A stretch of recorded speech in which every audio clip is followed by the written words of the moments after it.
Buong umaga ay hindi mapakali si Vanessa. Ulit-ulit niyang naaalala ang nakita niya. Yung paglapit ni Samantha kay Adrian, Yung maikling bulungan at yung pagtango ng head manager. Kahit anong gawin niya, hindi mawala ang kaba sa dibdib niya. Vanessa, okay ka lang? Tanong ng isa niyang kaibigan. Oo naman. Pero halatang hindi.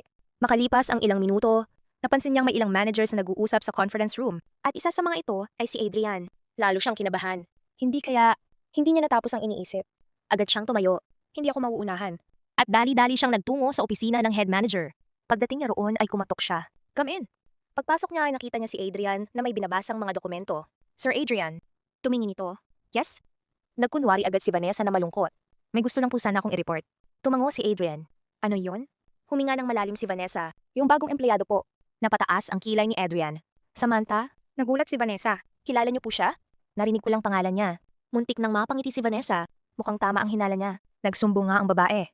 Pero mauunahan niya ito. Sir, pasensya na po pero napaka-disrespectful niya. Tahimik lang si Adrian. Kaya nagpatuloy siya. Kanina po nakikialam siya sa trabaho ng iba. At parang wala siyang respeto sa senior employees. Marami na rin pong nagrereklamo. Siyempre kasi nungalingan iyon. Pero sanay na siyang baluktutin ng mga kwento. At kadalasan, pinaniniwalaan siya ng mga tao. Ilang segundo siyang naghintay. Ngunit kakaiba ang naging reaksyon ni Adrian. Hindi ito nagalit. Hindi rin nagsalita.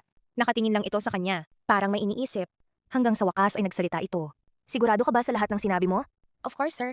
Handa kang panindigan? Ngumiti si Vanessa. Oo naman po. Tumango si Adrian. Sige. Lumuwag ang pakiramdam ni Vanessa. Akala niya ay tapos na.